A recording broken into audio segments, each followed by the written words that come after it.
Toda trama que se preze precisa de um bom vilão. E diversas vezes os heróis brilham tanto que não deixa espaço para um antagonista que pode e deve ter uma história tão profunda, interessante e bem trabalhada tanto quanto a do herói. Em Resident Evil Code Veronica, temos Alfred e Alexia Ashford, dois irmãos gêmeos que passaram por coisas terríveis. E não, de maneira nenhuma tenho a intenção de inverter esses papéis, embora seja necessário para poder nos aprofundar nesse tema.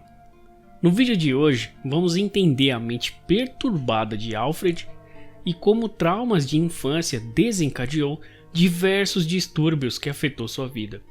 Eu me chamo Antônio Carlos e te convido a ver os acontecimentos de Code Veronica pelos olhos de um psicótico.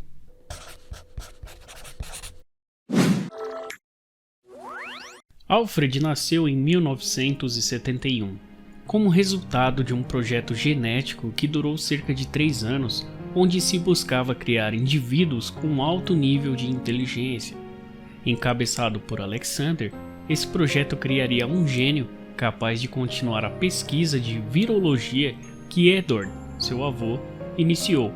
Além disso, também era necessário garantir o futuro da família Ashford, que já não ia tão bem das pernas como já foi o seu tempo de glória. Alexander tem a percepção de que o ideal seria criar um clone da sua tataravó, Verônica, que era uma cientista brilhante e de beleza e inteligência sem iguais. Mas uma anomalia durante o processo da clonagem levou à divisão do zigoto, ou célula-ovo, como é mais conhecida. Essa célula é responsável por formar todo o nosso organismo. Ela é a união do gameta masculino, o esperma, com o gameta feminino, o óvulo. Uma dessas divisões formou um menino e a outra uma menina, numa mãe, entre aspas, barriga de aluguel. Esse experimento acabou gerando 2 crianças, ambas se desenvolveram bem e de forma saudável. O garoto foi chamado de Alfred e tinha uma inteligência acima da média. Mas a garota, chamada de Alexia, nasceu com um QI extremamente alto, que facilmente a colocaria entre os gênios da humanidade. Esse projeto foi mantido em segredo entre Alexander e seu pai, que supostamente deveria ser o avô das crianças. Outro detalhe que devemos levar em consideração é que o nome para esses personagens não foram escolhidos de forma aleatória. Alfred, por exemplo, significa sábio ou sensato. Já Alexia vem de origem grega, que significa defensora dos homens, ou aquela que ajuda os homens. Interessante notar isso, pois tem um papel significativo para tentar entender o Alfred. Desde o nascimento dos gêmeos, ambos foram separados pelos seus respectivos intelectos. Alfred criou uma admiração por Alexia, a vendo como se ela fosse perfeita. Aos 10 anos, sua irmã se graduou na Universidade da Inglaterra e se tornou pesquisadora-chefe da Umbrella. Após isso, os dois foram viver numa base na Antártida, para que Alexia conduzisse uma pesquisa que posteriormente fora intitulada de T. Veronica. Aos 12 anos, Alfred descobre uma sala secreta no laboratório da base. Nesse momento, o garoto acaba se deparando com os segredos obscuros da família. Dentre eles, o fato de que ambos são uma experiência genética. Apenas isso já seria motivo suficiente para que a mente de uma pessoa entrasse em parafuso. Indignado por serem enganados e traídos por quem supostamente deveria amar e protegê-los, as crianças forçam uma dose do T. Veronica em seu próprio pai. Infelizmente ou felizmente, a pesquisa de Alexia tem falhas e causa diversos efeitos colaterais em sua primeira cobaia. Com isso, o trancam num compartimento embaixo da sala do diretor da instalação. Após esses acontecimentos, Alexia chega à conclusão de que existe uma maneira efetiva de controlar os efeitos colaterais do T. Veronica. De acordo com ela, teria que ficar 15 anos em estado de criogenia congelada, para que seu corpo se adaptasse ao vírus e criasse anticorpos. Uma coisa que é interessante destacar é a obsessão por formigas e insetos no geral que os gêmeos têm. A maioria dos insetos jamais conhece seus pais e não tem ninguém para ensinar nada a eles. Não posso afirmar com 100% de certeza que essa é a simbologia por trás da obsessão deles pelos insetos, mas faz bastante sentido.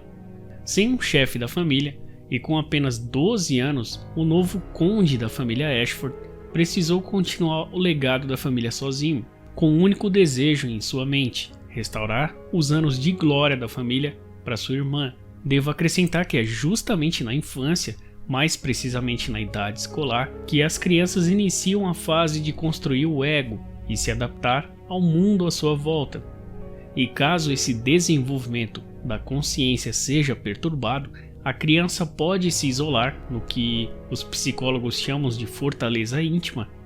No caso do Alfred, o que impediu de continuar construindo a sua percepção do mundo foi justamente o fato de descobrir que tanto ele quanto a sua irmã, a qual ele tinha uma admiração e paixão sem tamanho, descobrir que ambos eram fruto de um experimento, meros objetos criados com o propósito de tornar rico aqueles que os criaram. E como se isso não bastasse, o Alfred também percebe que ele nem deveria existir.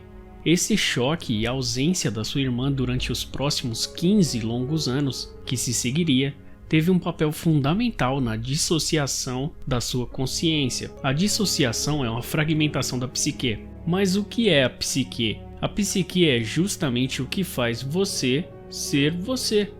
Alguns chamam de alma, outros de consciência, já outros de espírito, mas o mais importante aqui é que a dissociação pode provocar uma neurose, e a neurose é uma doença emocional, afetiva e de personalidade.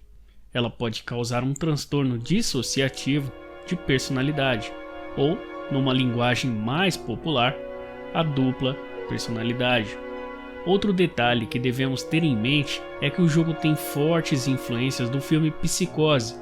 Nesse filme, Norman Bates, um jovem dono de um hotel, desenvolveu o distúrbio de personalidade múltipla e com frequência acredita que ele é a própria mãe. Isso é causado pela relação extremamente próxima que Norman tem com sua mãe. Normalmente, essa relação segue saudável na maioria das vezes, mas quando existe uma proteção demasiada, cria-se um laço de dependência. E nesse caso, Norman conhece uma jovem e a mata naquela famosa cena do chuveiro. A sua mente, como forma de evitar que ele saia desse relacionamento de dependência que existe com sua mãe, faz com que ele assuma a personalidade dela e mate a garota, que representava na mente perturbada do rapaz uma ameaça.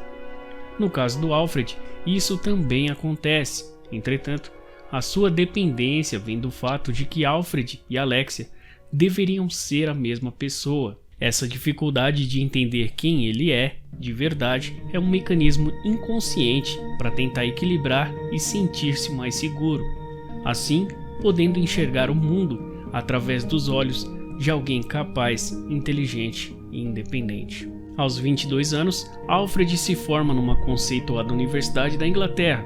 Por fora, um jovem comum, por dentro, um homem quebrado, incapaz de diferenciar a si mesmo da sua irmã.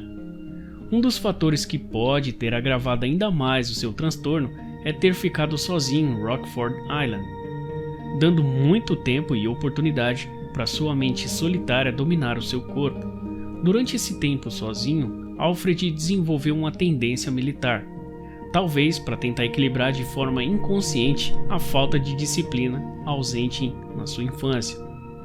Ainda falando sobre o inconsciente, tem uma cena em que Claire e Steve encurralam Alfred, que perde a peruca e nem se dá conta disso. Nessa parte, ele se vê no espelho e tem um colapso nervoso. O espelho tem como simbolismo o inconsciente, dando uma percepção ao indivíduo sobre si mesmo que ele nunca teve. Às vezes, essa percepção pode chocar e perturbar, como foi o caso do Alfred, lembrando muito o mito da medusa que transforma quem olha para ela em pedra. De acordo com o psiquiatra e psicoterapeuta Carl Gustav Jung, que desenvolveu os arquétipos de Jung, entre os vários arquétipos que existem e formam o nosso inconsciente, um em especial chamado de ânima, que de forma bastante superficial é o lado feminino num homem. Esse mesmo arquétipo também pode se chamar Animus, que no caso seria o lado masculino de uma mulher. Continuando, o ânima funciona como uma espécie de mediador. Geralmente o que determina o ânima de um homem é o seu relacionamento com a mãe. Se por acaso a mãe tem uma influência negativa sobre o ânima do filho, sua ânima vai se expressar muitas vezes de forma irritada, incerta e insegura, e que diversas vezes faz com que a pessoa de forma inconsciente ache que não vale nada e que nada faz sentido. No caso de Alfred, seu ânima é reflexo da irmã e da sua tataravó, Verônica, a qual devo lembrar que ele é um clone. A ânima pode simbolizar diversas coisas, mas no caso de Alfred, a sua ânima, ou a sua irmã, representa o sonho irreal de amor, de felicidade e de calor materno, um sonho que afasta o homem da realidade, o que faz seguir um desejo fantasioso que não pode realizar.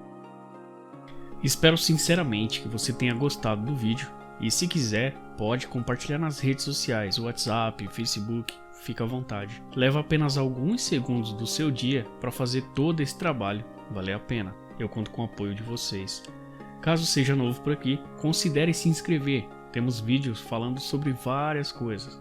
Muito obrigado pelo apoio incrível que vocês têm dado, seja comentando o vídeo. E recentemente o canal chegou a 1000 inscritos e em breve devo estar fazendo um vídeo em especial em comemoração a isso. Antes de finalizar, quero sugerir que vocês passem no canal Coca Surfboarders, que tem um conteúdo de qualidade impecável.